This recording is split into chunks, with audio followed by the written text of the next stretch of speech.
go. Unfreaking believable. Unbelievable. I gotta be honest with you, that game drove me nuts. I cannot believe the Buccaneers lost that game. Wow. I don't even know what to say. Tough one. Man, that was an absolute blazer from Cooch, wasn't it? What a crazy game. The Bulls are bowl-bound for the third season in a row. An incredible performance. But listen, we know the competition. They did what they had to do. No more silver linings. No more moral victories. It was put up or shut up time. And boy, did they rise to the occasion.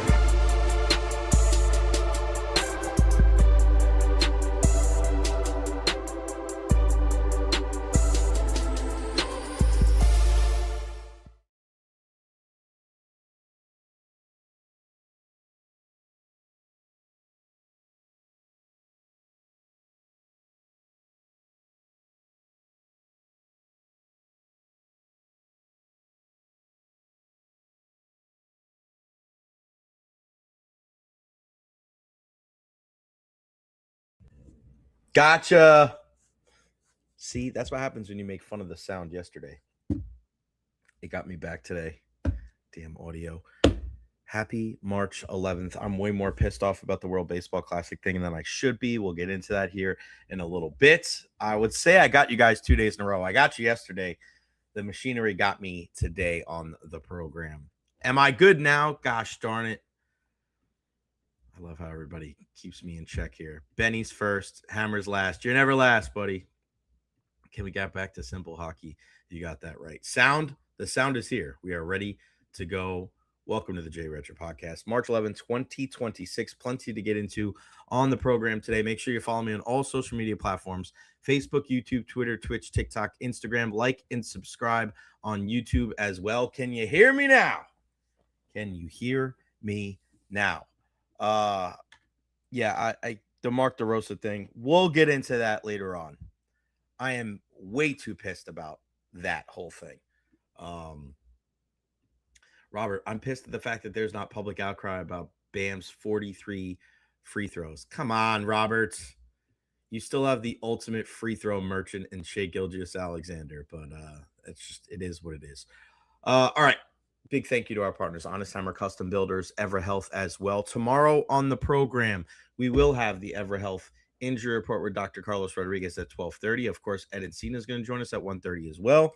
But at 12:10 tomorrow, 12:10, we will be joined by the Hall of Famer, Rondé Barber. Joins us on the program mañana to talk Mike Evans and the Buccaneers, and of course the preview, the Valspar tournament, the Valspar Championship tournament that will be here at Innisbrook next week at the Copperhead course. They're in Palm Harbor. I'll be there on Friday and Sunday, so make sure you come on by and say hello to me and the fam. Mom and Dad are coming down next week, so cannot wait to hang out with them. I always want to hear from you guys. Questions, comments, concerns, leave them there at the bottom of the screen. Today on the program, we will talk some Lightning hockey, of course. Jon Cooper, not worried. Are you worried? Are you worried about the Tampa Bay Lightning? Because I know a lot of people are. I mean, you were filling up my social media last night with concern about the rest of the teams in the Atlantic Division. Are you worried? Are you concerned about the Tampa Bay Lightning? Let me know. Jon Cooper is not. We'll get to that to start the show. At 12:15 today, JC Allen, our good buddy, is going to join us on the program to talk about Mike Evans and all these different things that are going on in the National Football League. He's just the Pirate Parlay. He does a little bit of everything. Talking Bucs with JC Allen at 12:15. 12:45, then we'll get into it. We'll get into what was getting me so pissed off with this World Baseball Classic thing. An absolute joke. Mark DeRosa, an absolute joke. And for people that are like, oh, it's gimmicky ball, it's a freaking tournament. There's certain rules for tournaments that are different than regular baseball. This isn't a 162 game season. And if you are a person that's supposed to lead the way, you are supposed to make sure that you don't leave any stone unturned when you get to a tournament Rules are special and specific. This is the only way that you can have something like this because you don't have a long season to figure it out. And how flippant Mark DeRosa was, thinking, oh, well, we advanced, we punched our ticket, and all that other bullshit. You're embarrassing yourself. You embarrassed our country. And they've totally screwed this World Baseball Classic. They totally they fumbled the bag so bad here. Embarrassing. That was just a little taste because at 12:45, I'm going full scorched earth on this entire process. Erik Erlendsson checks in for his weekly visit at 1:00, and then Bam Adebayo, 83 points. I know people are hating on it, blah, blah, blah. I don't really care how he got there. That's the only way you're going to get there with 83 points. It is what it is. Good for him, I guess. I mean, listen, he's out there balling out, and I think we should find more ways to have fun with sports and more fun to see things because that's what everybody's talking about tonight or today, other than the baseball stuff, is what happened with Bam Adebayo last night. So, the Tampa Bay Lightning. Again, we'll get into that before 12:15 and JC Allen stops by. Are you worried about the Tampa Bay Lightning? What worries you about the Tampa Bay Lightning?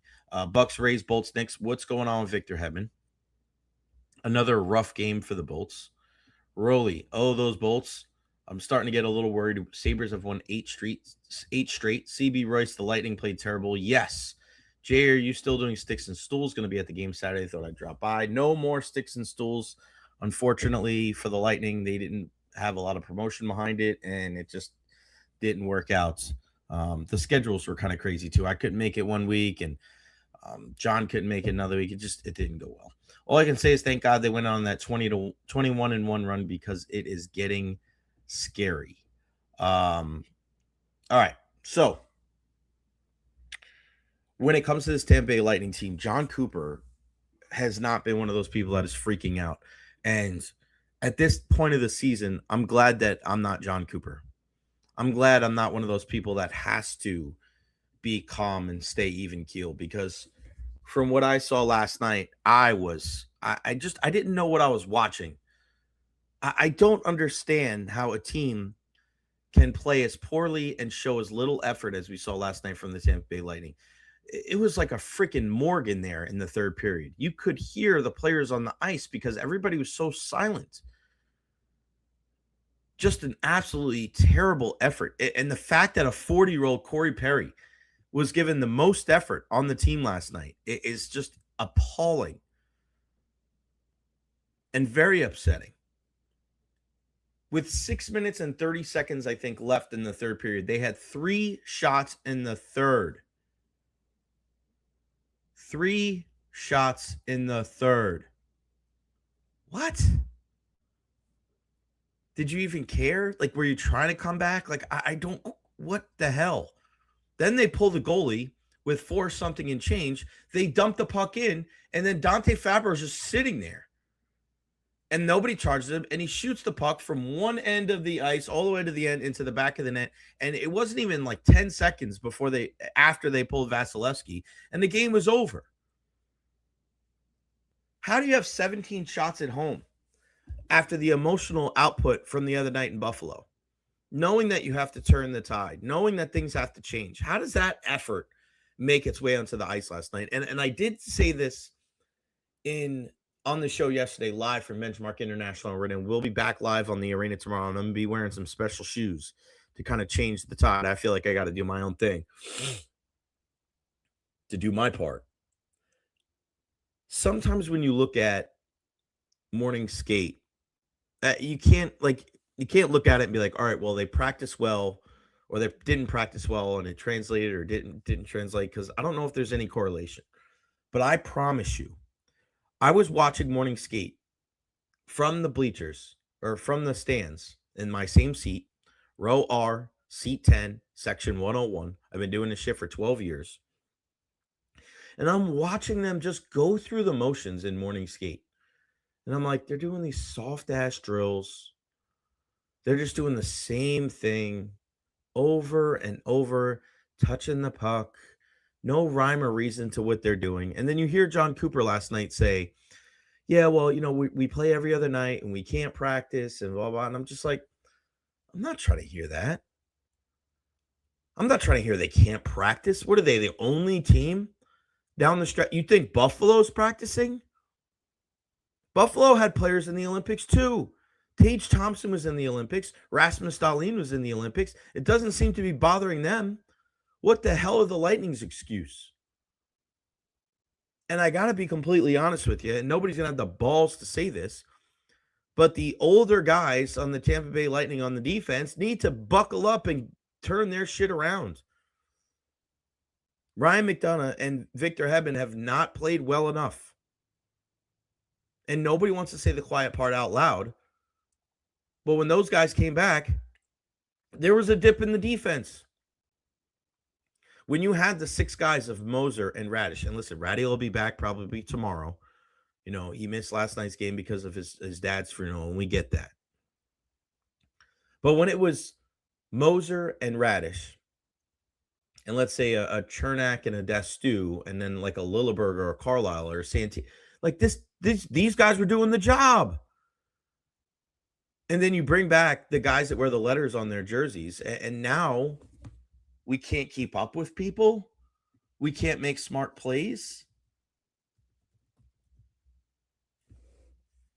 It's worrisome. The problem is that, and I get it sometimes, there's intangibles. You don't know what a guy brings to the room and the experience. You can't I get that. But I think what also happens in sports sometimes is that we fall so much in love. And I think we're experiencing this with Levante David right now. Oh, what he brings to the room and blah, blah, blah, blah, blah. I'm not devaluing or even undervaluing what a leader does and what type of what experience does to help your team get better. I'm not putting value on that. But you can only lead from the front. You can only lead when you're out there playing and when you're playing at a high level. You can't lead shit if you're not playing well, because as Ian has told us before, you could say whatever you want, but once you turn that tape on, everybody's going to see, oh, you're trying to push us and you ain't making the plays. You can't tell me that it's a good thing that Victor Hedman's playing on the 3rd D pair with Steven Santini last night. He's the captain of this team. He's on the hook for a lot of money over these next couple of years. Victor Hedman has to play much better. When everybody's healthy, what's the lineup going to look like? Lilleberg will be back. He had to get surgery because he got hit in the head. But Chernak's going to be day-to-day. Ratty will be back. Moser, Radish, McDonagh, Chernak, Hedman, Lilleberg, Destu, Carlisle, Santi. That's 9 defensemen. Charlie Destu's not coming out of this lineup. Emil Lilleberg is a guy that's big and strong, and I feel like he's played some good hockey this year. He's played better with with Charlie Destu.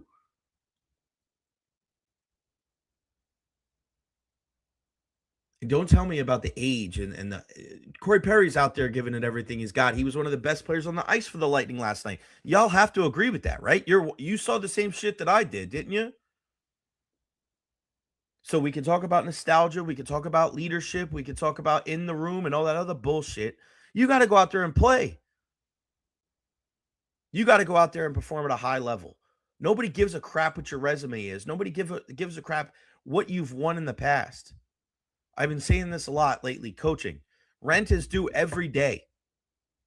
Nobody goes, well, thank you. I appreciate how much you've paid in the past. That shit does not matter. This team does not look fast. This team does not like there's any sense of urgency. Am I willing to throw the baby out with the bathwater and think that everything's going to be crappy and they don't have a chance? No, I still think they have a very good chance to make a long postseason run. But as Benny and Hammer said, it was hard to watch last night.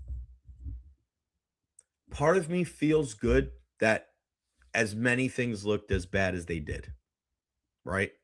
And that's why I told you, and nobody else wanted. And it's funny how some people asked, "Hey Jay, why do you think it's going to get worse before it got better?" Remember that? You guys remember that, right? It was going to get worse before it got better. That's what we're seeing. It has to go down. It has to be bad before you go forward, because there's just so many things. And you know what? I tell you what, some good goals last night from the Blue Jackets, Connor Garland's goals especially. I liked Vazzy. Vazzy looked like he was starting to see the puck a little bit better. I like how he was kind of fighting through traffic. So for me, I think it'll be okay, but right now it is ugly. Craig saying East was wide open, but Bolts owners are hurting financially, as reported by Eddie. They needed to make moves, but they didn't do it. No, I don't agree with that. They're still up against the salary cap. I think whatever moves, though, the Lightning are not going to. I'm not saying those stories aren't true, but that has no correlation, in my opinion, on why they didn't do something at the deadline. They want guys with term. They want guys that are going to be there for a little while. So I don't know if that necessarily has anything to do with it whatsoever. I haven't heard anything about Lightning Hall of Fame inductions. Good question. Unfortunately, if we haven't heard anything by now, probably not this season.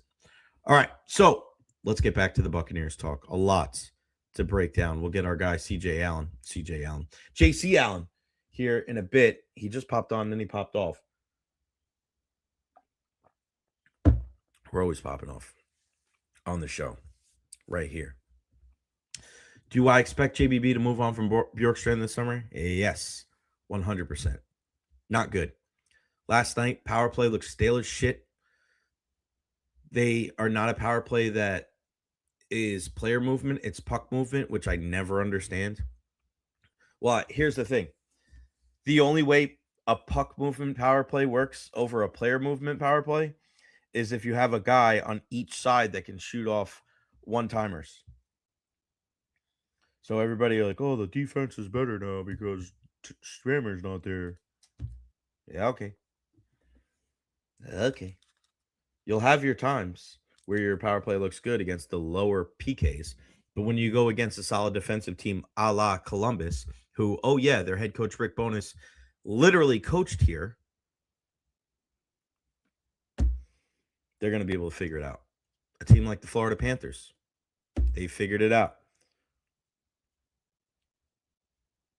So it's got to get better. And Oliver Bjorkstrand being over there, it's no good. No good. Yesterday at the end of the power play, he tries to shoot a one-timer, and it was ugly. Ugly. That's not his thing. All right, let's bring him in. We're talking Bucs with our guy, JC Allen. What's going on, brother? How are you? What's going on, man? Sorry about that. Some technical difficulties. Got that out of the way, but we're ready to rock. And what's been going on in Bucs land has been a little crazy, a little emotional, and fans are starting to lose their mind, I think, a little bit right now. Awfully quiet. I think we should make sure that we're going about the business like the Luch Chiefs do, right? That's how we roll here. We do love that helmet, buddy. That looks awesome. All right, we'll get into the pass rusher stuff, and we'll go to the Mike Evans situation first, and then we'll get into some of the other free agents. Just your overall take on the Mike Evans thing. I mean, I've been very vocal here on the show. It's not so much about him leaving and not leaving and production and things like this. To me, my biggest takeaway is what the message is sent by Mike Evans by him leaving here and thinking that it's a better option for him and his family to go all the way on the other coast to play for the San Francisco 49ers to close out his career. It's more the message of him leaving rather than anything else. What say you? Yeah, I mean, I put a whole article out on it. It's up on X right now. Just go to my profile, to the articles tab under my profile, and you can scroll back and find it. But yeah, it sends a huge message about what he thinks about not just where the roster is in 2026, but where the roster is going forward. For all intents and purposes, most likely a 1-year deal, marked as a 3-year deal. But I mean, we've seen this happen. If things go well, then they keep going, and then just restructure that deal as they go. So, at the end of the day, Mike just wanted to leave, and it's an indictment on everyone, on everything. Maybe not specifically more one thing than another, but absolutely. And the way his agent phrased his farewell kind of really hit that home. It was never about the money for Mike. He wanted to leave. He wanted to go somewhere else. He wanted to go somewhere where an offense would challenge him, and he felt more usage. And just go back to the combine 2 weeks ago, and you hear Jason Lights talking about we're going to get back into a more Liam Cohen style offense. That was hoping, that was a message to Mike. Like we're going to get back to that style. We're going to Liam Cohen, like Chris Godwin ate that year before he got injured. Mike ended up eating, but it wasn't, it wasn't like he dominated, and he had to wait for the last play of the year to get his 1,000 yards. And he missed some time with injuries and stuff like that. And it's a heck of a season. But at the end of the day, that's all that says to me is that, hey, the Bucs desperately wanted, as reported, Mike Evans back. But Mike was he was done. He was ready to move on. And whether that's because he doesn't believe that the team is ready to compete for a championship, which I do think he believes that, whether it was just a phrasing of he just looking for a new challenge to play in a new environment. And some players really do just want that. I'll tell you, seeing guys like Tom Brady and Julio Jones, Antonio Brown, guys in that wide receiver room with him that have bounced around and have done other things, I think that kind of appealed to him too, how they talked about their different stops in different places. And at the end of the day, it is what it is. The Bucs are they're not in a bad spot. I wrote about this. It's not a consolation prize to be left with Chris Godwin, Emeka Egbuka, Jalen McMillan, and Tez Johnson. You could do much worse in that wide receiver room, and there is teams in the NFL with much worse in that wide receiver room. Remember, Chris Godwin was just about to get paid as a wide receiver one, never really formalized last year during the season into that kind of elevated role, but even with Mike out. But there was issues among the entire offense, including his own injuries. So, yeah, and that's my thing is why I've been putting out some things too. Is like Mike chose to leave, to act like to act like he was right, like disrespected or it was that bad. Part of me, like, if you were talking about surprise going, like, I get it. He doesn't like the direction. Maybe there's some inconsistency, but I am a little surprised knowing that he seems to like Baker, and you're getting Zach Robinson. That's probably as close to Liam Cohen as you're going to get, right? Like, shouldn't there be some optimism just from him? Plus, 2 years ago, this team did whatever they could to get you 1,000 yards. You got to pick up your entire family and move. What part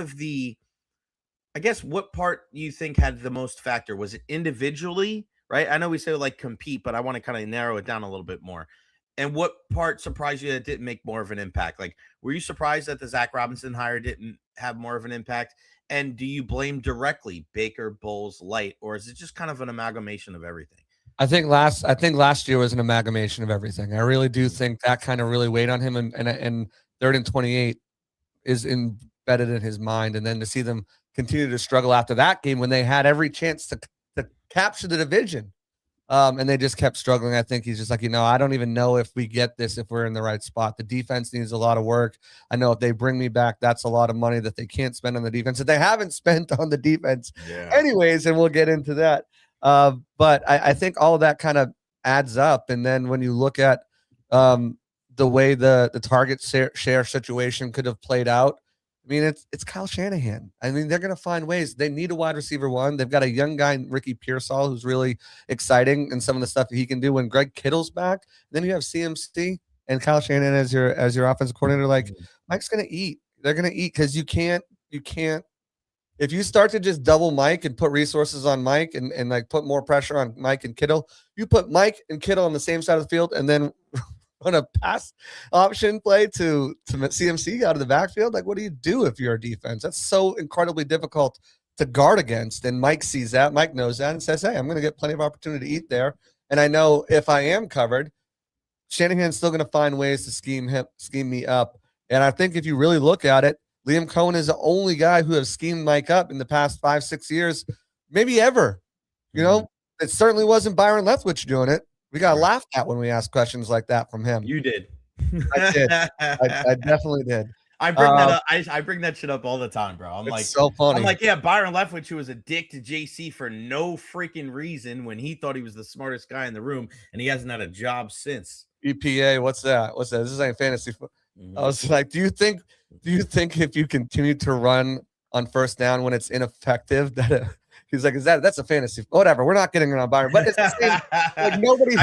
I just gave JC PTSD. Oh man, it was my first year too on the beat. Like not my first year on the beat, but like back on the beat. Yeah. COVID. But no, so screwed up, man. I was like, why? Like, come on, man. Like, have a clue, Byron. But no, but I'm with you, brother. And it's funny too when you look at San Francisco. People are like, oh well, he wanted to go play for Shanahan over Bowles, and I'm just like, yeah, maybe in the long run, but like that, it wasn't that first. It was all right. These are decisions. I don't believe in Tampa Bay. And then, oh yeah, well, I'm gonna go to San Francisco. Like, you know what I mean? It was one of those things where it was easy to push the door closed because you're going to such an incredible place like San Francisco, which is fine. Which was interesting too because they've got to play the Super Bowl champs twice a year, and the Rams who are doing. He's got to go against Trent McDuffie and Jalen Watson twice a year. So it's right. Yeah, so that didn't matter, right? So it all came down to priorities, and at the end of the day, Mike makes this decision, and that's good on him, but it's his decision at the end of the day. Nobody would have said, and I want to get your opinion on this, if he would have said, hey, I'm coming back to the Buccaneers on a 2-year deal worth $32 million, would anybody have batted an eye? Would anybody have said that's a terrible idea? Blah, on either side, they would have just been like, hey, Mike's going to finish his career here. That offense is going to look good with Zach Robinson. This would have been a moot point, zero story. We would have moved on by Tuesday morning if that would have happened on Monday. Yeah, and it's the whole timeline of things is just kind of is where it gets murky right here, right? Like, when did Mike decide that he wanted to leave? Right. When was that? Did they have an idea before Monday? And if they had, and if they had the idea before Monday, which I suspect they did because they moved on Kate Otten pretty quickly after the deadline passed. After the tampering period passed. So then they must have had another. But if that was the case, why wouldn't you prepare that? And maybe you can make the argument that they went after Anzalone and they went after Gainwell right away too and got those. But why wouldn't they target their biggest needs, like edge rusher, with that money that they could have spent on Mike? Because if you brought Mike back at that rate, would you say 2 for 36? Yeah, well, just yeah. But I mean, you could still spend some money. You're not in the Hendrickson race. You're not in the Jalen Phillips race. You're not in it, but you could still. And when we get to edge rushers, I'll list 5 names that they could still be in the mix for. That they would still be in the mix for if they gave that to Mike. So the timeline thing is really where I get it. And if I'm sure the Buccaneers would have loved to get something done. But I think Mike just kind of knew. And then you have Shady coming out saying, hey, I was at Mike's house on Saturday or Sunday. And he's like, yeah, I think I'm going to the Niners. Like, it's been on his mind for a minute. It has. And that's where the timeline, I think, kind of gets murky. And if you're Tampa, you can't be like a fan. Like, I hope he comes back. You have to, like, be realistic about it. And if you lost out, and we won't know, but if they lost out on anybody because they were holding out hope and trying to give Mike more money and then guys maybe their targets started signing up because agent was like, hey, what's going on? We got an offer, got to move on it. Well, we're still waiting on Mike. He's like, I'll give you 5 minutes. And then before you know it, it's on Twitter that they didn't give him 5 minutes. Offer's done, I think the respect is there for Mike. We may not like the decision. We may not agree with it. No. I feel like the communication was there because we heard that there was going to be a decision by 3 p.m. Yeah. I'm saying with other teams free agents. So if I'm Jason, I'm on the phone with Devin Lloyd, right? And we're negotiating back, and he calls me like, hey, Devin Lloyd just got a massive offer from the Panthers. You guys want to match it? They're like, we're still waiting on this Mike decision. Can you give us 5 minutes so we can talk about it? And then they hang up the phone, and then next thing you know, Adam Schefter says, Carolina Panthers are signing Devin Lloyd before the 5 minutes runs out because they're still waiting on Mike. I don't know. Could have that happened? Not that specific player, but while they were waiting till that 3 o'clock timeline, because they missed out because they were trying to hold that $20 million for Mike until the last possible second. I don't know. I will never know. No one will ever know. But that's a risk you played with if you knew the timeline. And I think that's why it's so important. If you knew the timeline and you were playing with the gamble anyways, that you're hoping you can get Mike back and you missed out on other people, then you lost the gamble. Yeah, I think Jason Light would know. The more, and it's funny because as you're talking, I'm like, yeah, we don't know. But I think the more, and you explained it so well there's no way that the Buccaneers didn't know. You can't, bro. You can't, because you have to have some kind of inkling, some kind of semblance. You don't send your agent on radio here locally, right, without having some semblance of an idea, Eric knowing that, all Gilmore, we right, know the games Gilmore plays. yeah, of course, but that's what I'm saying is, That's like, the game, you though. know the game. You know the game, and it's like, all right, buddy, we know what you're But trying to do here. Because the this thing isn't that the first time they've negotiated with him either. it was the Peter Schrager desperate that got me. Right. Because I mean, I did my mock off season, and I literally put like Mike Evans isn't coming back, and then I was like, oh, the Glazers gave more money. Guess he is. Yeah, yeah. It's like a fun little wrinkle in there because I thought that maybe could have happened, and it sounds like the Glazers would have increased cash spending a little bit if they got Mike back, but Mike just didn't want to come back. So I think like that element, it's just like he didn't want to come back, Right. and if you knew that, and then it's coming out that you're desperate to sign him. And then we come out with these three right away, these three long things. The Glazers never put out a statement. It's usually on a player. It's usually Mike and I mean Todd and Jason, and they put one out, and it was.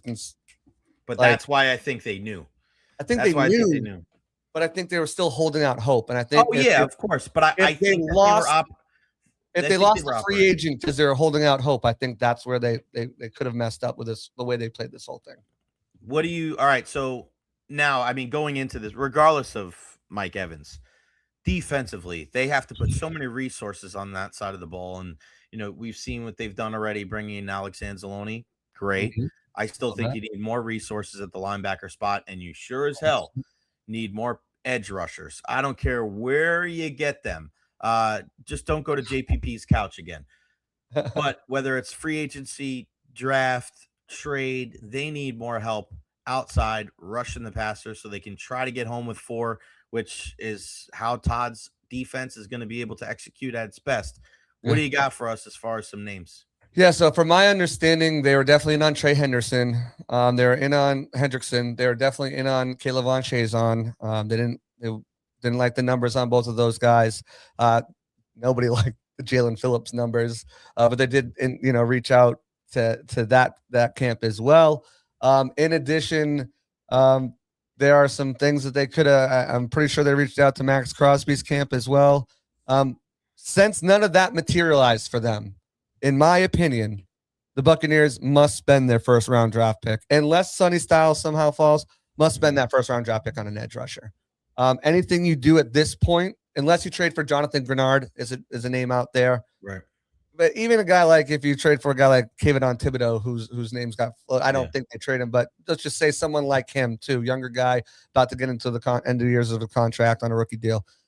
Even if that, I still think you need to pair this guy with a first round draft pick. The only way you don't is if you get Maxx Crosby, and then you don't have a first round draft pick anyways. So that's the only way you don't have to do that. Now, if you got Trey Hendrickson, I thought they would still need a day 2 guy at least, second, third round. To pair with Hendrickson because he was older and you do have Yaya going into the contract year. But I feel more strongly than ever that first round pick has to be. I don't care if it's a trade back and you get someone that you like somewhere else, but it's got to be. As for guys on the market right now, Joey Bosa's name pops up a lot because he is a guy who's, done it in the league. He's a name. He automatically, with the casual fans, automatically saves some face. Oh, we got Joey Bosa, the Bosa brother. Like that kind of will pump up the casual. And there's not too many of us sickos in Tampa Bay who are like scrolling the Twitter and YouTube pages looking for the best stuff. And then, Jadeveon Clowney is another one. He's not as much of a scheme fit, but here are the 5. They're not in any order. Azeez Ujulari, Charles Amenuahu, Josh Uche, Arnold Ebiketie, and AJ Epinesa. Those are the 5 guys who I think the Bucs could target. I think some of them are better fits than others. I think out of those, I like Ebiketie the best. For a fit as far as a guy who can be like an every down player and rotate with the rookie, I would say Ujulari is probably someone, but he's had injury concerns too. The other guys are Amenuahu and Uche. Epinesa is kind of a tweener fit for them. He would be like a tweener 3-4. 4-3 is better suited as a 4-3 end, but they could definitely do some things with him there. But the other guys, Uche and Charles Amenuahu, those are more like your deeper rotational guys. They're your Anthony Nelson type with a first round rookie, and then David Walker hopefully becomes something with Yaya Diaby. The other guys, Ebiketie and Ujulari, I think they can compete for a starting spot with a first round rookie. Mhm. May the best man win, and if they win because they have more experience and they're just more polished and ready, I think you're fine with that. But in my opinion, those are the 5 best guys that I'm looking at right now that could be fit, who are still available as far as production, scheme fit, size, and contract too. I mean, none of these guys I think are going to cost over 10 million right now. And then, you might see Ujulari or Ebiketie get a 3-year deal. They could settle for a 2-year deal or 1-year prove it deal and try to get back into the market when things can bump up. But those guys, both I would never be surprised about. One good thing, a little tidbit about Epinesa is Marcus West is the Bucs defensive line coach. So with Bosa and with Epinesa, he knows those guys. He was in the room with those guys. He knows what they bring. He knows if Bosa still got it as leadership, qualities, work ethic, all that. So those two kind of tie in there. I wrote about Bosa the other day. That's in that article spot. But I out of all of them, I like Ebiketie. If you're going to go with a guy who can challenge a rookie, if you're going to go in what you got and you just want a veteran, I'd go with Josh Uche. I've put him on my mock off season the last 3 years. Yeah, he's just he's a that solid one guy. player. He's a solid player that I think, when you can scheme him up, he can really get. But he's more of a designated pass rusher. Right. There's some of these guys who are kind of tweeners. Some are more designated pass rushers. Some can play a little bit of everything. So that's what you get when you're down here. You don't got a complete player. Right. There are weaknesses on all these players for sure. Yeah, and you're talking about these, guys that can kind of fit, and you're looking at the second and third, kind of like you're almost shopping in the Rays bargain bin section, pretty much. Unfortunately, but I'm with you, man. I going back to Maxx Crosby and the Buccaneers, it looks like if the Buccaneers don't go out and get Maxx Crosby, which has been such a crazy saga over the last 24 hours. You think that they're going to draft a edge rusher with that first pick then? Because even if they do bring in a veteran guy, it's going to be more of a supplementary and a number to add to that position group. So it's either Maxx Crosby or a rookie edge rusher. You think they're at 15, huh? Yeah, I think it's that's it. That's exactly it. And it doesn't matter who you sign now. I think Hendrickson was the last guy available that you can say, all right, we can go day 2 now. I don't think you can realistically. It is a little difficult because once you get in this certain area of the draft, especially if they move back, like it's a lot of these guys are grouped together. Like they're kind of the same. So it's not like you're getting like an elite guy unless you're getting David Bailey or Sonny Styles or any and he's not even an edge rusher, even some of the other guys. Ruben Bain, if you're not getting those 2 guys, the rest of them they're all kind of similar. Some of them got a little bit better than others. Some might, have a little bit more production or something you're looking for, but it's all pretty much the same there. So you have to get a first round edge rusher to pair with anybody. I don't care if it's Joey Bosa. I don't care if it's Jadeveon Clowney. I don't care if it's any of those guys I just named. It has to be a first rounder, in my opinion. You have to get that talent, even though you could maybe get someone similar at 46, but you can't let that opportunity of all those guys going at 46, especially when guys are starting to move up the board that were supposed to be there. Like a Malachi Lawrence is now talking about early second, potentially sneaking in the first. Guys are going to move up, or we're going to catch up to the team's boards as we get closer and closer to draft. And I don't think you can take that risk from 15 to 46 without an edge rusher. I think 46 is a much more sweet spot to go inside linebacker with a Jacob Rodriguez or Jake Galladay, or, one of these Anthony Hill, if you like him, or one of these other guys. I don't love going into the season with Joey Bosa and then a 3rd round edge rusher, even how much I love Danny Dennis Sutton. I don't think you can go in there and feel comfortable. And they've been pumping David Walker, and I'm a huge David Walker fan. Got him in my bus bet. He was one of my favorite prospects. He was my Bucs best fit for edge rusher in 4th round. Right where they drafted him. He was in my mock draft as well. I think he could be a player, but we didn't get to see him in pads, Jay. Right. We got to see him in pads for half a camp. It was like, all right, you put the pads on, and it's still there, Yeah. And we were going to see him against Tristan, but we were going to see him against Luke at least. We didn't get to see that. So you can't count on him for anything right now. And he came from a small school, It's like, this is showtime now. Is it going to translate? We don't know. Right. How realistic do you think it is How realistic do you think it is that the Bucs could be in on Maxx Crosby after that deal fell through? It really depends. I mean, there's multiple ways they can do this deal. The first thing they have to do is Jason just goes into his phone, looks in his favorites, and and John Spytek's probably in there still. You make that phone call and say, "What happened?" Mm-hmm. Yeah. And I'm sure they've already had that phone call at least, or a text or whatever. Right. Because that's something that's crazy that no GM should have to deal with. And I'm sure Jason wanted to be there for him as a friend, because now you're in panic mode. All right, get us the cap guy. It's like, yeah, it's like draft day where you got guys coming in with papers and slips, and this is what we can do. Luckily, they had enough cap space that it doesn't matter. They can still sign all their guys and keep Maxx until they want to trade him. But it does to change the dynamic there, because, while most teams and GMs, anonymous GMs, are coming forth and saying, "Hey, we all knew he's going to be out till June, July, anyways. This is BS," the Bucs now have to have a chance, if they want to be in it, look at his medicals, and if there's something there that they don't like, then it becomes another bidding war, but not for 2 first-round picks essentially, but first and what else, And then it's also, what are the Raiders going to do for this, right? Because the Raiders have spent a lot of money. The reason that they would have wanted to pay money to send Crosby elsewhere to eat some of the money is because they had a salary cap floor that they had to get to. Right. And by eating some of that money in a trade, it lets them stay there and they don't have to go crazy. Well, they went crazy anyways, so it doesn't matter. They've already reached the floor. So now if you want them to eat some of that money because they still have all that cap space left, now that's going to bump up the pick. So let's say it drops from two firsts to a first and a third this year. Well, now that you want them to eat some of that cap space as the Bucs, so you can still have operate to go make some other moves. Well, now you're looking at, maybe it's a first and a second this year, or maybe it's a first, a third, and a third next year, or something like that.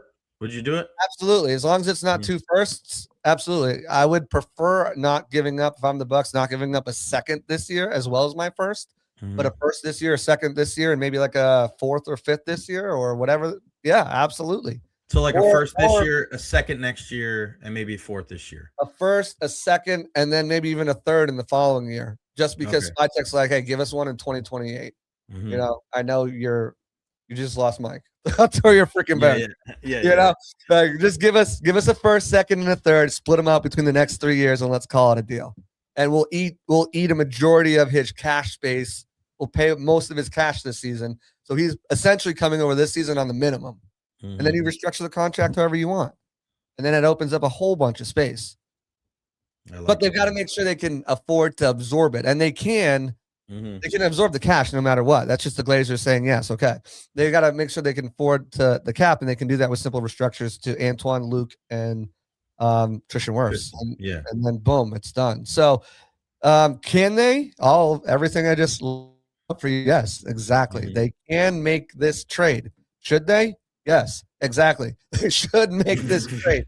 If it's a first, second, third, I don't care what it is. As long as it's not 2 firsts, then yeah, you make that. I mean, before this year and last year, Crosby was an Iron Man. He didn't miss any time. He missed the end of 2024 after week 13 with an arthroscopic ankle surgery. And then obviously we know about the surgery he just had with the meniscus and everything like that. But I mean, this guy's a dog. He's an animal. If anyone's going to work his butt off to get back, and especially now, like if this is going to motivate anybody, you got a motivated Baker Mayfield because Mike Evans doesn't want to play for him, and you got a motivated Maxx Crosby because of all this stuff that happened. The Raiders don't want me. The Ravens don't want me. Like you got some angry white boys on this team, and there's nothing like a team with some good angry white boys on there that can get it fired up. So I hope it comes to fruition. I think it'd be a blast. I think it automatically puts the Bucs back in the driver's seat in the NFC South, where it hasn't been quiet.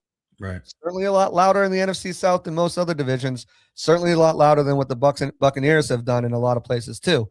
So there's going to be competition. There's blood in the water. Mike Evans is gone. End of an era. Who's left on this team? That's from right. When there's Buccaneers, Levante's gone. There's nobody. Oh, yeah. And it'll be 5. It'll be 4 if he leaves. Yeah.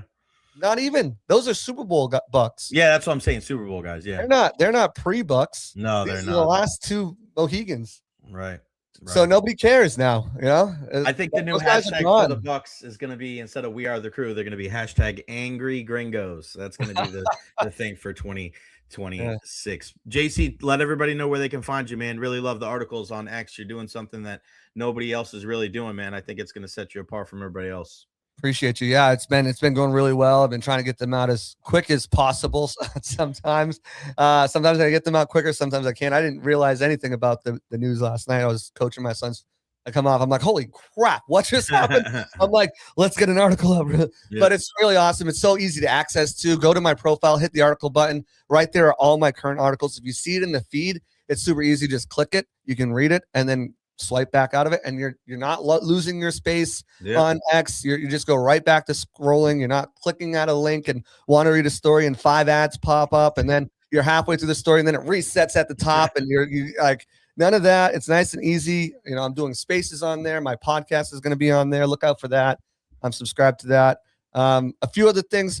Just keep out a lookout on 4 position groups that the Buccaneers are probably going to address in free agency. Quarterback is going to be one. Defensive line is probably going to be another one. Safety and cornerback.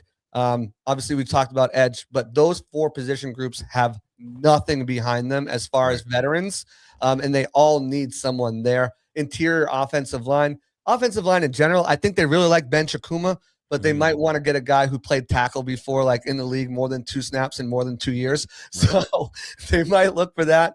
But they definitely need someone to back up the interior offensive line, guard, center.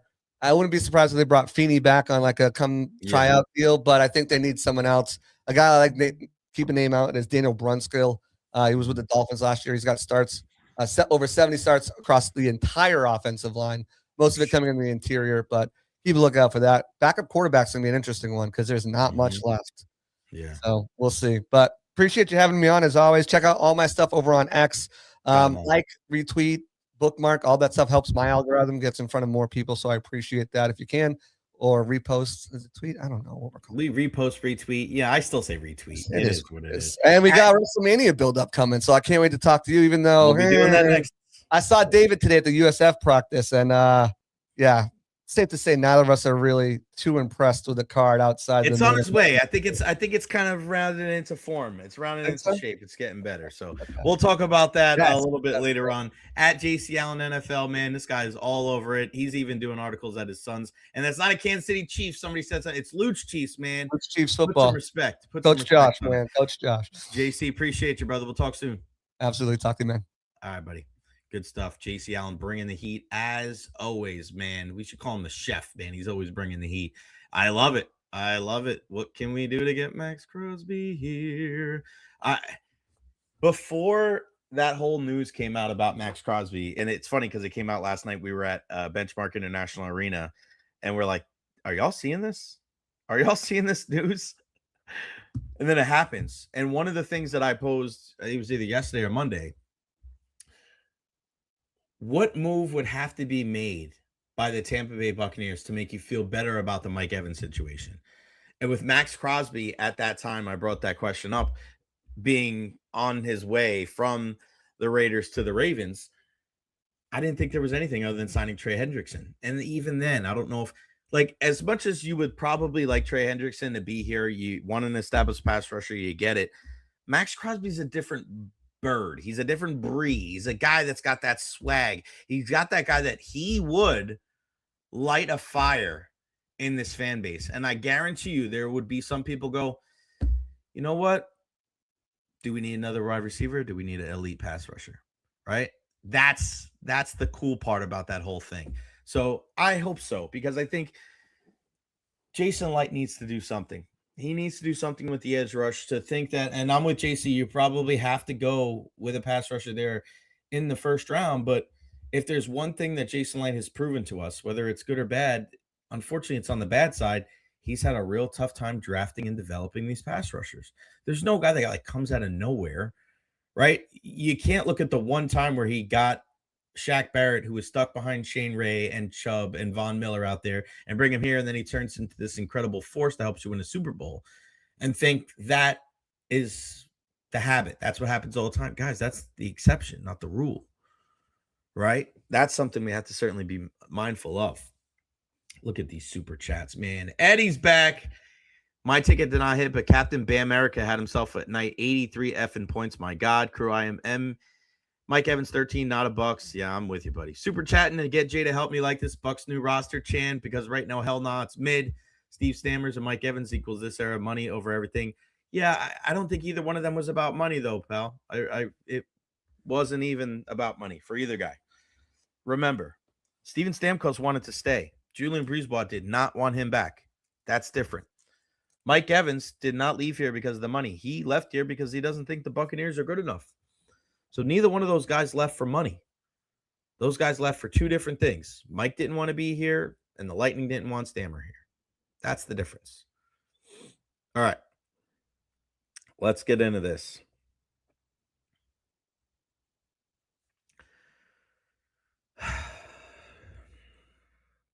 Erik Erlendsson joins us at 1 o'clock to talk Lightning hockey. But before we do that, I don't even know where to start. I don't even know where to start with this whole World Baseball Classic thing. I am absolutely livid. I'm way more pissed than I should be, but it's a joke and an absolute embarrassment. Mark DeRosa and Team USA have embarrassed themselves on a national scale in front of the world with how they've handled this World Baseball Classic. To go on national television and to say that you are already in the quarterfinals after your win over Mexico, whether you misspoke or miscalculated or what, it just shows that you do not have your finger on the pulse. You are not informed. It's embarrassing. People already have this stigma of Team USA that they don't care. They don't send their best players. This doesn't mean anything to them. That attitude, that misspeak or miscalculation only perpetuates what people outside of this country feels about our nation, about this team, about this tournament. So good job. Good job. You disrespect Italy by not preparing to win that game as if it was just important as every other game. I said this before, rent is due every single day. And you're sitting there laughing on national TV about how guys were staying out late after that game and how guys were dragging at the ballpark today like it's a joke. You're sitting there telling everybody this isn't an exhibition. This means something to us. And then that is your disposition. That's your candor in regards to the win and then the subsequent contest against Italy. Starting Paul Goldschmidt instead of Bryce Harper, having Clayton Kershaw warming up in the bullpen in a game that you're down 4 runs, where every run counts instead of Mason Miller, who could throw the ball 100 miles an hour. And it's not just on Mark DeRosa. It's on the entire Team USA management crew, the staff, everybody. Not one person said, hey, this game means something. Every game should mean something when you have the USA across your chest. Part of the reason why the hockey teams, both men and women, were so endearing to people across this country is because they left it all out there. Jack Hughes lost teeth. The women, Hillary Knight, battling to the bitter end against their most hated rivals. They didn't take anything for granted. They played with pride. It meant something to them. They didn't just say it, they acted like it. You want to take it for granted because it's your sport? Does that shit matter? Hockey was Canada's sport, wasn't it? They didn't automatically win the gold. Look at what happened. How do you not learn? How do you not learn? Is your head in the sand? Do you live underneath a rock? You think because we originated the sport that automatically means that Team USA is going to win? And you don't have to understand every single rule of this tournament? It's embarrassing. And Mark DeRosa seems like a great guy. And kudos to you for having a pretty good career and being a professional athlete. But this was one of the worrying things about having a guy that is now a TV personality and not a manager as the guy leading this team in the tournament. Because there's almost an insecurity that comes with being a manager or a head coach. There's an issue that you have that you can never rest on your laurels. That's why these guys are so ornery. That's why you hear Bill Belichick act the way he does. That's why you hear Greg Popovich. That's why a guy like Jon Cooper is so moody. These head coaches, these managers at the highest levels, they're not the most gregarious of people. Because every single day, you're trying to find ways to make your team better, to put your players in a position to succeed, because you don't want to be that guy to be the reason why your team didn't achieve the ultimate goal. And there's people out there that are saying, oh, well, we don't care about this tournament. They don't care about this and blah, blah, blah. Nobody cares. Bullshit. If you're one of those people that said that nobody cares, then don't watch it. Don't talk about it. You think you give some expert opinion because people don't care. Who cares? Then that's the people that you are surrounded with. I'm a baseball coach. I coach kids that play baseball. They have watched the World Baseball Classic. And the lesson that they are going to learn today is that, once again, rent is due every single day. And it doesn't matter that you invented the sport, because you're going to lose if you don't put your best foot forward. You lost to Italy. It wasn't a pasta making competition. You got embarrassed on national TV. You showed fight at the end. Thank God Pete Crow Armstrong kept it close. And I don't care about Aaron Judge striking out at the end or Gunnar Henderson. Listen, Gunnar had a 4-hit game earlier. Judge has been killing it. It happens. It was too little, too late. It is your job as the manager to set the tone and the foundation for your team, to set the standards. The entire coaching staff should be ashamed of themselves. The entire management staff should be ashamed of themselves for not being privy to what the rules are. This is a tournament. Tournament rules are different in every single tournament that you play in. And if you didn't know that, you shouldn't have been the guy leading the charge. You should have had a travel ball dad do it. Those guys know every single freaking rule, every mercy rule, every pitching rule, every tie break. And Mark DeRosa, you want to be Mr. Friendly? You want to be Mr. Funny Guy on MLB Network every morning? You have every prerogative, every right to do so. That's your prerogative. That's fine. But you got as much egg on your face as I've seen in a very long time. And you're the leader. You're the leader. And you have embarrassed yourself, that team, and our country. Not good enough. It's one thing if you lose. It's one thing if you leave everything out there. It's one thing if the other team is better than you on that day. You tip your hat and you move on. These games aren't won or lost on paper. There's a lot that goes into it. You still got to pitch. You still got to hit. You still got to play D. But to go on national television,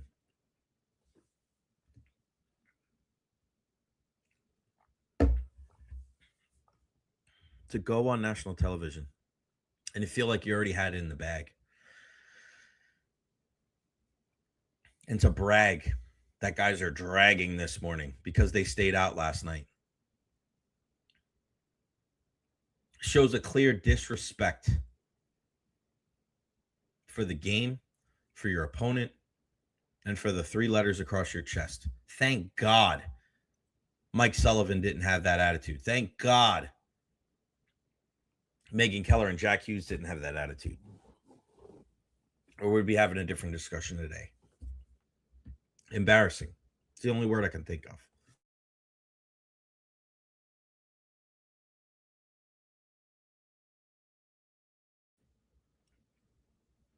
Driving me nuts. Make sure Honest Hammer Custom Builders, guys, 813-244-0956 for your residential and commercial needs. TheHonestHammer.com, TheHonestHammer@gmail.com. He's been contributing a lot to the conversation today. We love him. These are the kind of people that you want to trust when you're working on your home. Give him a call. Again, 813-244-0956. Tell him that you heard it right here on the Recher podcast, and you can get a discount on your deal. I was over in St. Pete last week looking at one of their custom builds. They are the best. And then EverHealth, the injury report every Thursday at 12:30. He joins us on the program tomorrow. 17 different locations in Pinellas County. I'm still fired up, man. I'm fired up about this thing. I'm one of those people that take that shit to heart, man. I enjoy the competition. I enjoy these type of things where our country gets represented for all the things that are going bad, going well, whatever. This is the best of the best. And when they play with pride, I think it's something that's national pride for everybody. But this baseball thing has just got me off kilter. It is what it is. All right, let's bring him in. And let's go from another wonderful story to another team that's playing wonderful. It's our good friend Erik Erlendsson, LightningInsider.com. What's up, buddy? How are you? I'm good. How are you? I'm pissed. I can tell. I just don't get it, buddy. Can you imagine? Can you imagine if Mike Sullivan did that? I didn't know how many goals. I didn't know what the tiebreaker was like. So you know what? We sacked Quinn Hughes in this game. Bro, there's just no way. Like, there's no way. Slovakia knew. Sure as hell did. You ever seen a team celebrate the third goal in the final minute of a 5-3 loss the way Slovakia did? They knew the tiebreaker. It's so embarrassing. What do you make of it? I mean, as a guy that, I know you cover hockey, but what do you make of that whole situation with just not knowing what the rules are? I don't get it, man. It's failed leadership. It is. It's what it is. You've let your team down because you didn't understand the situation. It's failed leadership. I don't think it goes any deeper than that. And if somehow the U.S. does not make it out of group play, that will forever be stained on Mark DeRosa's resume, whatever it is. He'll forever be known as the guy who didn't understand that you didn't clinch anything without winning in Mexico. Sure. Was it emotional? Sure.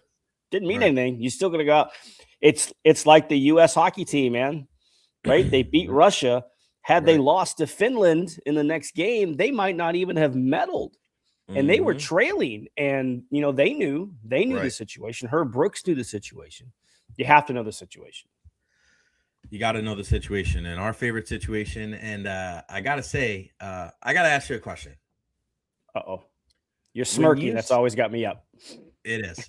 All right.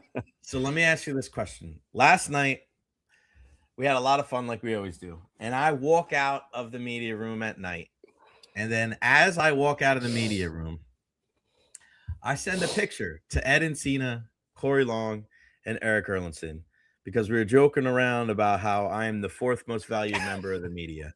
And here is the picture of all of us. And it is CGI. Listen, bro, I think out of all the people, you look the best out of the four of us, to be honest with you, buddy. You look sharp. The four horsemen, Ed, Erik, Corey, and myself. What was the – because nobody texted me. I didn't expect the text because I just wish that I could have watched you guys all shake your head all at the same time. Who shook their head, and who hated the picture the most? Man, it's like you're letting in inside secrets here. I shook my head the most. I can tell you that. That's true. I knew that. I'm not a fan of AI, so it's. So anything I see AI, I'm going to shake my head at. And honestly, first? I did because I was the only one not knee deep in work. Right? Ed and Corey were both still working. I said, "Oh man, Jay spent all that time and he's just to pick this picture, to send this picture to us." So, but that was about the extent of the conversation outside of trying to figure out who was who in the photo. AI, man, that's just the way it goes. What did you guys say? Who was who? Dude, I don't know wrestling. You don't even know. So I'm Ric Flair because I'm the loudest in the dresser. I think you're you're definitely the dresser. Are you Ole Anderson, the older brother, because you've been around the longest, and then it's Arn and Tully, them two? I think that's what it was. I'll ask Ed tomorrow. You're gonna have to go with that on that one because I have no clue. I'm speaking different languages here. All right. Yes, you Coop, are. Coop did not seem panicked last night. Are you panicked? No. No, right? No, I'm not panicked. No. Yeah. As we've said on this, certainly on your show here, as you know, as I've come on throughout this year and throughout the years when we've had these kind of conversations, there's no overreaction like hockey overreaction. Oh yeah. Right. And look, I'm not trying to sugarcoat anything. Right. This is a rough stretch, and they have not looked good during the stretch. I mean, last night you have to hope that's rock bottom.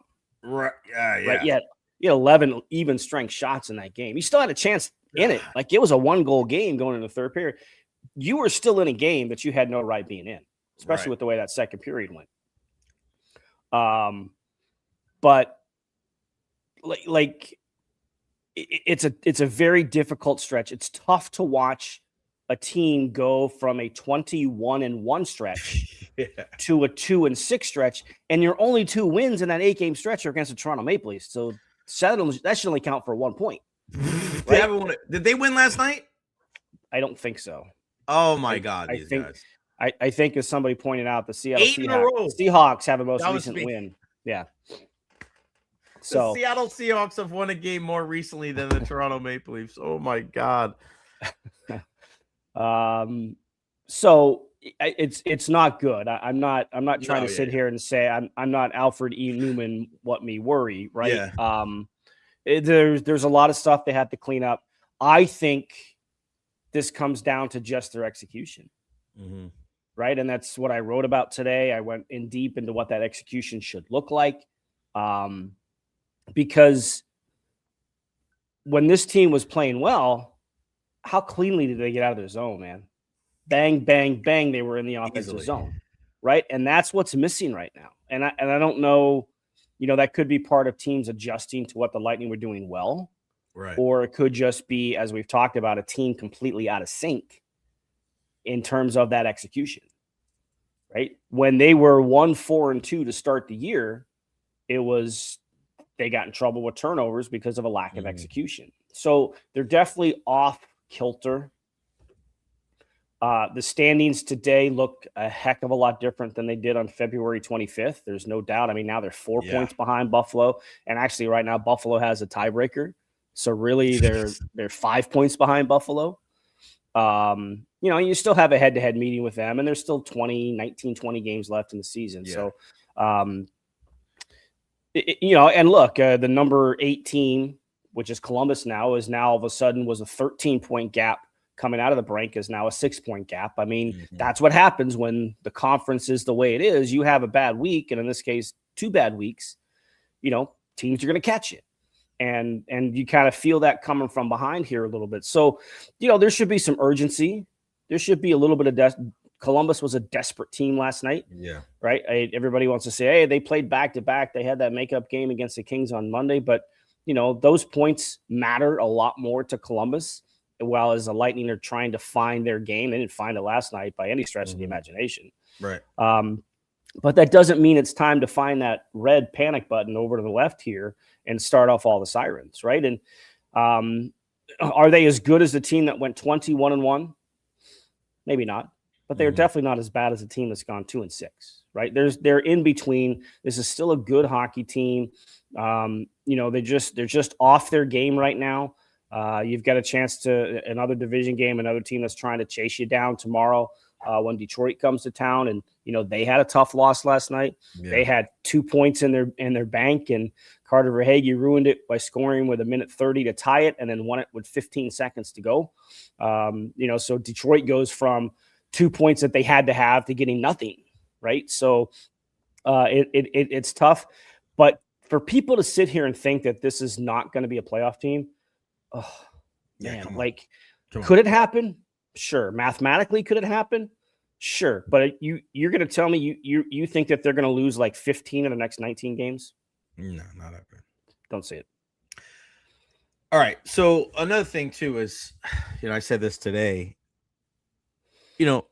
Ryan McDonough and Victor Hedman have not played that great, and I think it's a tough conversation to have, especially with Hetty, because listen, he hasn't played well really all year long. He's dealt with the injuries, and I'm not excusing them or acting like they haven't happened, but 21-1, and a lot of those games were without their stalwarts on the blue line with the Stanley Cup rings and the letters on their chest, right? So, I mean, what do you have to see from those guys, right, down the stretch over the next couple of weeks? Because, right now they're not completely healthy, but you'd have to think in the next 2 weeks, you're going to see Lilleberg, you're going to see Chernak back, and, tough decisions. You can only play 11 and you can only play 11 and 7. You ain't going to be able to play 8. And Declan Carlisle's played pretty good. Santino will be sent down, but those guys will play no matter what. I get it, the tangibles, the experience, but I mean, they've got to raise their level, don't they?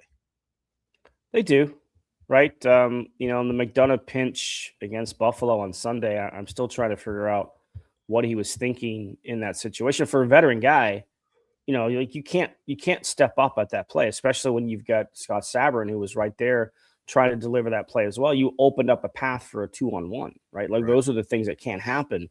And I mean, look, these guys did miss 30 plus games, right? So it's almost like they don't get a training camp then. They just jump right back into full game speed, right? So, look, and it's not just these two guys. Everybody's got to be better, right? Darren Radish has to be better, and condolences to the Radish family for sure. And I know he's dealing with a lot of stuff emotionally and from a family standpoint. But he has not been good coming out of the break, right? We've seen how many pucks has he missed. Pucks have just jumped off his stick, or he's just completely whiffed on collecting a pass. And, and you kind of give him, because of what he was dealing with his father. I get it, but, he does have to be better. JJ Moser has to be better, right? Charles-Edouard Dastou definitely has to be better. He's a guy that got burned on the Carrick breakaway goal, right? So this is not just a McDonough and Hedman thing on defense, right? Everybody has to raise their game. And, it was interesting. I saw Hetty play 22 minutes last night, right? And he was technically on the fourth line, on the third pairing, right? But he got the 22 minutes. I think, McDonough was around 18, which is a little under what he's used to. But I have noticed that the ice time for those guys has been substantially less than we're used to for the most part. I mean, there's been games when McDonough's played 14 minutes. Yeah. All right. That's not Ryan McDonough. So is that preservation? I don't know. I haven't had a chance to kind of get into it with anybody that would have an answer for me. Mm-hmm. It could be part of it because, look, we've seen Jon Cooper sort of approach things like this in the past, where he keeps the macro view.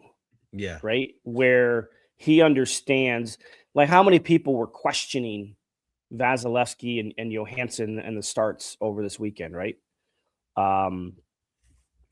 Basically everybody that was in my timeline was certainly questioning, who started which game and why, but there was always like, why didn't Vazzy start back-to-back games? Well, because you need Vazzy for the playoffs. Exactly. Right. You need him as rested as possible for the playoffs. So you're not going to start your number one in back-to-back games. It's just not going to happen. Not in today's game. There's no more Marty Brodeurs out there who were playing 80 games a year. It's just not going to happen. And there's a lot more back-to-backs that I think that were back, when Brodeur was playing for sure as well. So we've seen the coaching staff kind of take this approach that, we have a different thought process in the way that they go about making certain decisions at this time of the year. And one of them could be curtailing some of the minutes because, you want them to have them in the tank for when the playoffs begin, right? It's everything at this point needs to be keyed on. First of all, you have to make the playoffs. Yeah. Which is, it's going to happen. And the other part is you have to be ready for the playoffs because there's no more with the league schedule the way it is. There's no more you get 4 days off before the playoffs start. You might be starting 2 days after the season ends. Right, the league is not giving these guys a chance to catch their breath from the end of the regular season to the start of the postseason. So I could see Jon Cooper saying, okay, let's kind of curtail this back a little bit and make sure that everybody has an opportunity, because even a guy like Jay Gensel, who granted there were injuries, going to the break, it was a game Jay Gensel played 27 minutes. Yeah. I mean, that's a lot for a forward. Yeah, it is. Right. I mean, Connor McDavid doesn't even play 27, right? He's usually around 22 to 24. So, so I think you've seen him kind of scale back. I mentioned it, it helped with the score on Saturday against the Leafs, but, nobody played over 21 minutes in that game and nobody played less than 10 minutes in that game. Mm-hmm. Right. Again, score helps that, but you're kind of managing minutes in that situation as well. So I think there's some of that going on play here. What you can't have happen is get caught up too much in that and understand you better start winning some games. Yeah, you focus on the long game too much. You start losing 4 games in a row and you're like, oh shit, I'm screwing my playoff position here. You don't see the trees for the forest. Yeah, exactly. What do you make of Connor Geekie? Because I don't quite, and I was going to answer this. I was going to ask it yesterday, but Deandra asked not the same question, but I didn't kind of want to piggyback on it because I thought there was some kind of, Venn diagram crossover here. But we were led to believe that Connor Geekie was the guy that they didn't bring up earlier this year because they wanted him to focus on playing top 6 minutes and playing in every facet, of the game, special teams and all that jazz. And now they bring him up and he's not playing 10 minutes a night. He's playing on the 3rd/4th line with now Oliver Bjorkstrand and Corey Perry. He'll probably be the option to go down when Nick Paul comes back. You would think is that the reason? Is the reason why they're bringing him up just for, and playing him like this? Because my whole thing is, if you were so worried about his development, why isn't he still down there? If you knew that it was just going to be a 2-week stint, why not bring him anybody else? Why was it Connor Geekie? You were so worried about doing what you're doing right now at the beginning of the season. Why is it okay now, but it wasn't okay then? You're later in the season. He's played 20-plus minutes a night on consistent basis for the Syracuse Crunch. His game has grown. His confidence has grown. Now you give him an opportunity to see, okay, what have you learned?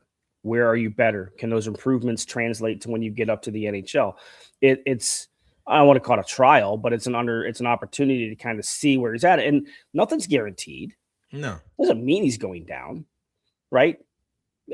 Business-wise, like, when they activate Nick Paul off of LTI, they're going to have to make a move to send somebody down. And, Geekie, if we're talking cap situation, does have those bonus structures in his entry-level contract that you do have to count for as it relates to the cap.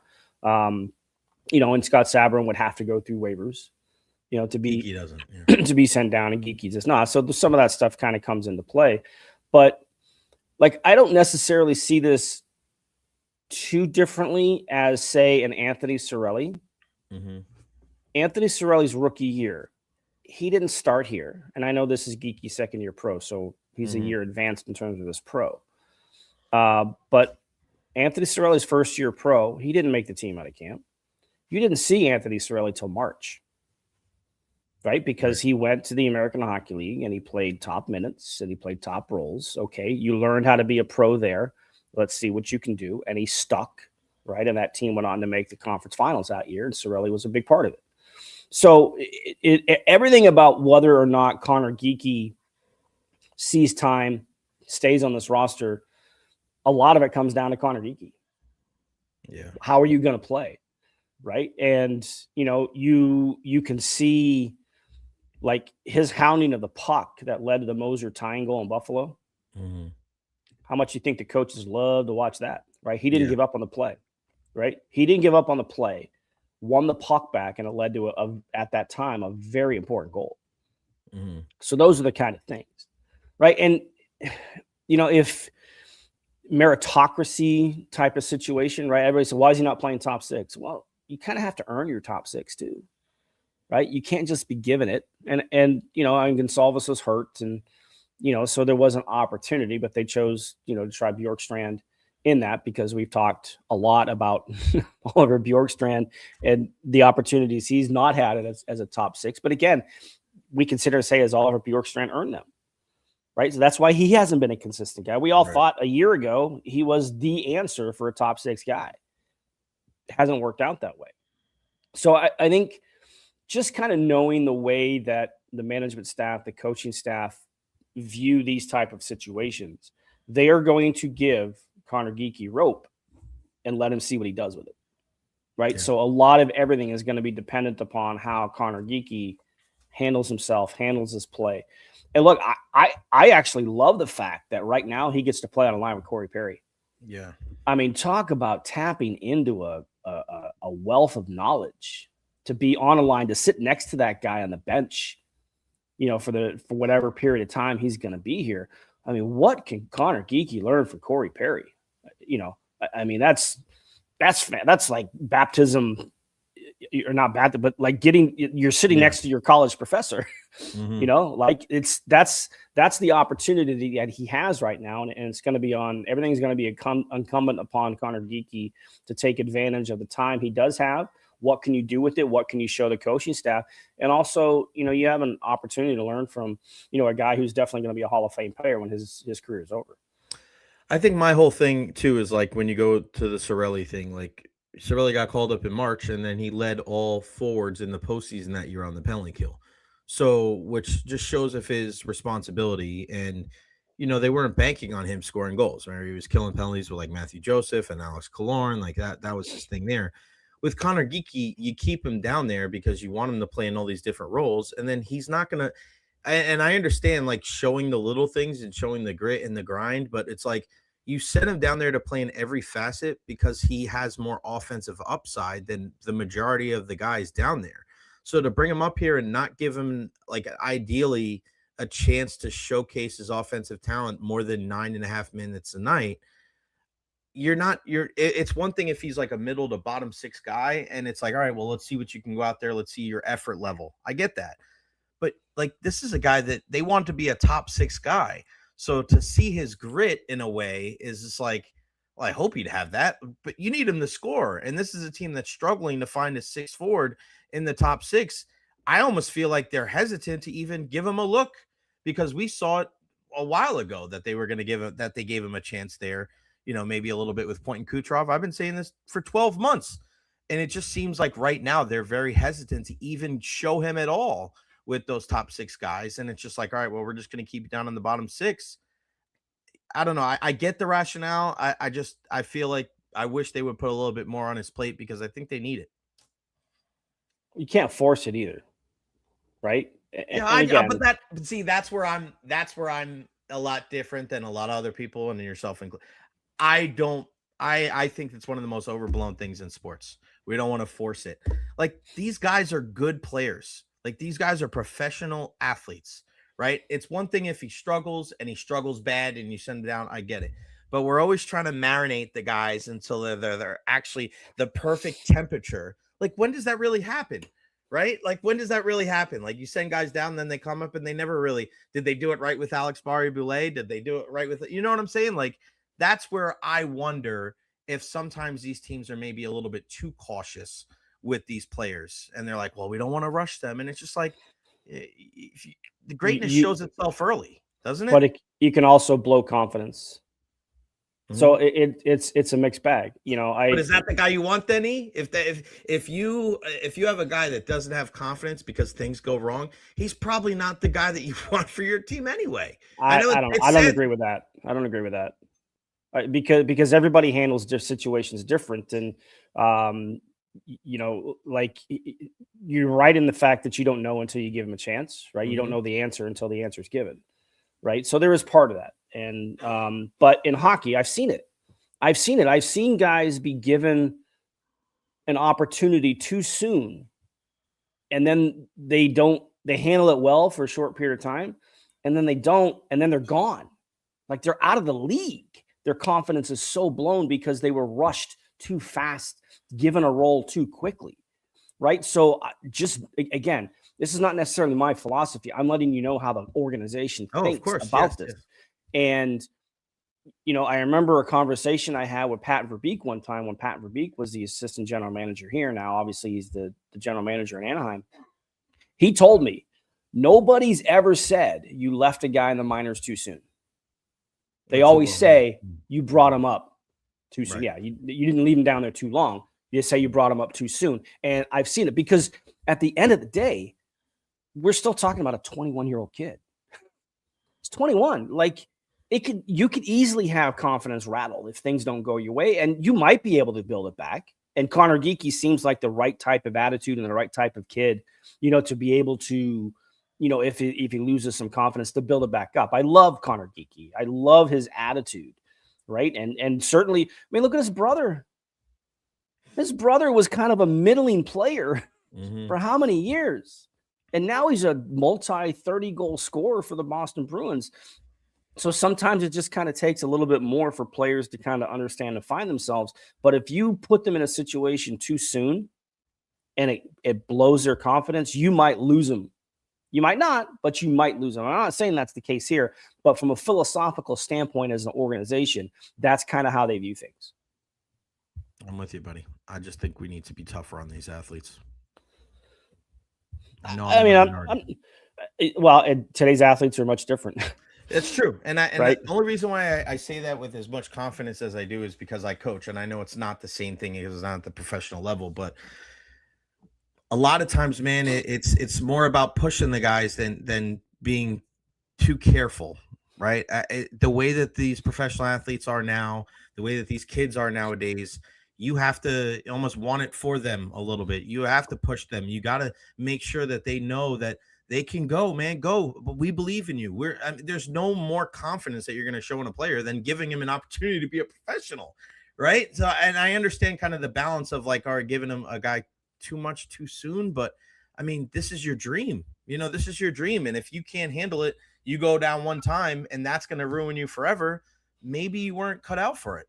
I think that's, the conversation going forward, where if one time being sent down, then maybe you didn't have the mental fortitude. It's not, I don't think, right or wrong. It's just kind of the reality of the situation, because you have undrafted guys all the time that have been told no and no. We have guys like Martin St. Louis that was an undrafted guy, and look at what he was able to do. He was able to be an MVP. So, obviously you have to have mental fortitude to be able to persevere when the chips are against you or things go wrong, or obstacles are faced your way. And if we have these highly touted draft picks and they're not mentally strong enough to deal with getting sent down one or two times, then are they ever going to have the mental makeup to be a professional? Because it's not for the faint of heart. I'm going to give you one name. Jonathan Drouin. Yeah. Right? He did not handle going back to junior very well. Mm-hmm. He did not handle going down to the minors very well.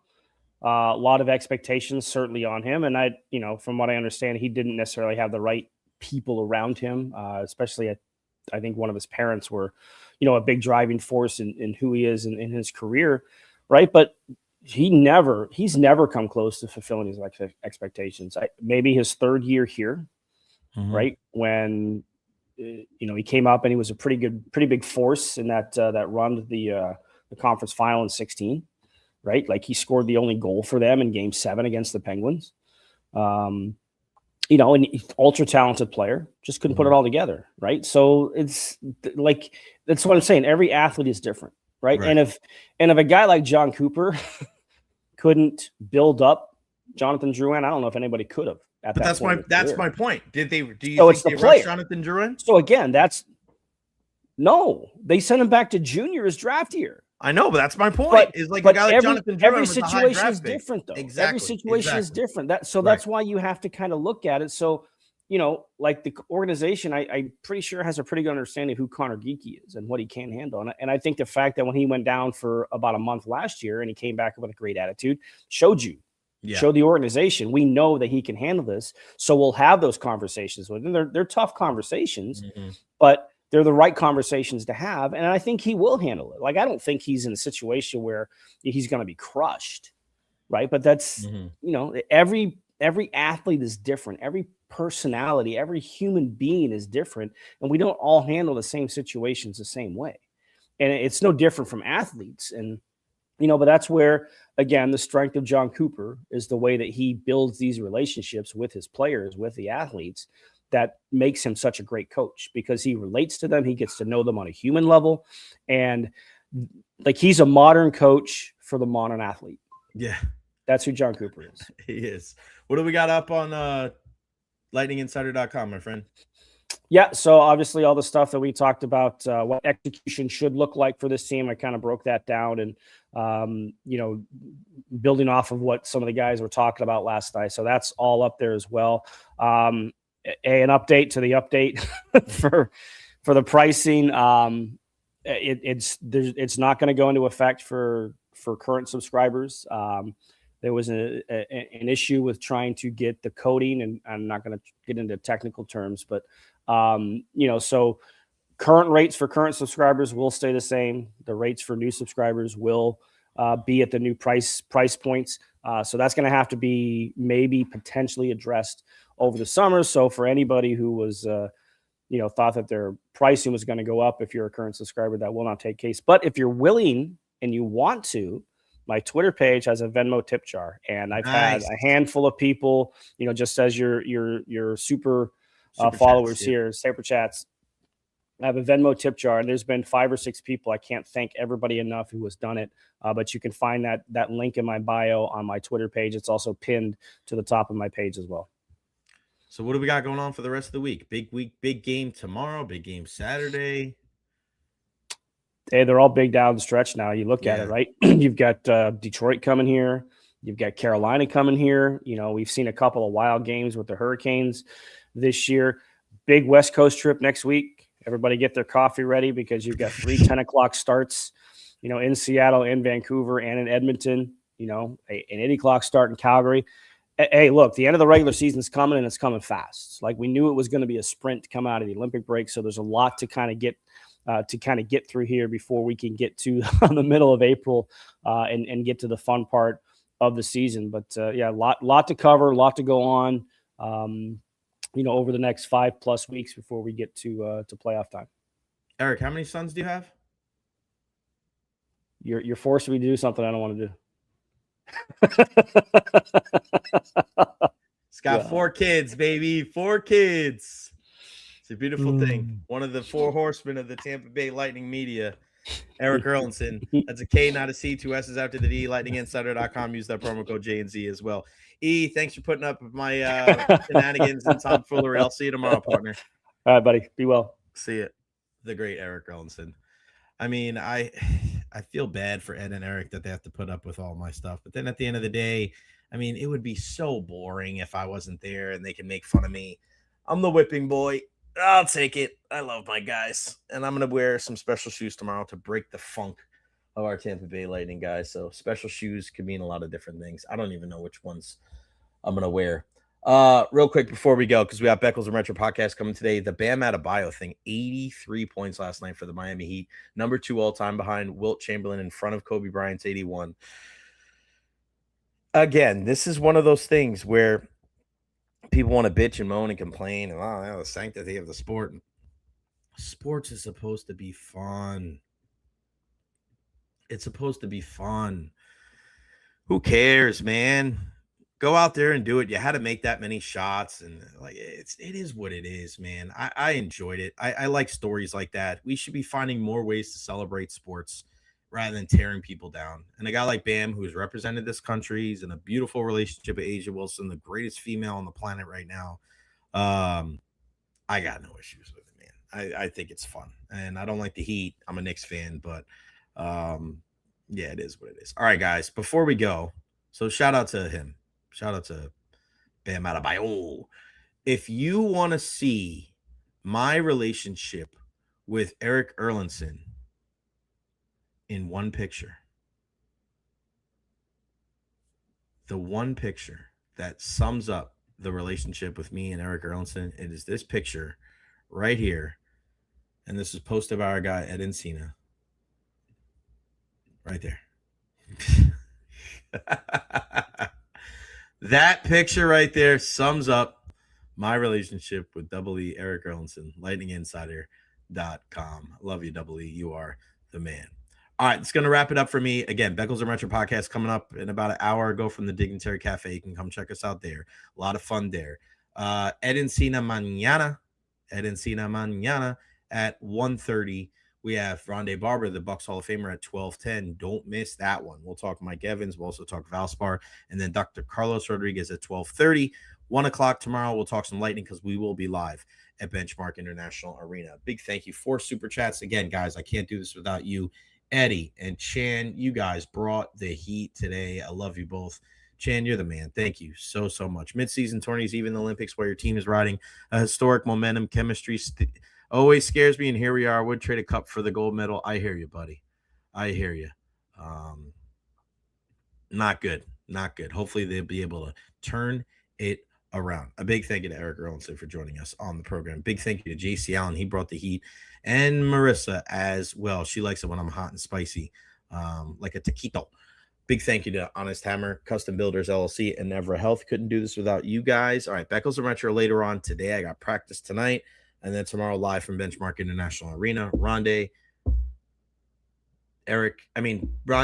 Carlos Rodriguez, Eddie Encina, going to be fun. I love you all. Everybody be well. Thank you to Benny. Thank you to DT. I love you guys so much. We'll see you tomorrow at noon right here on the Jay Recher Podcast. Peace out.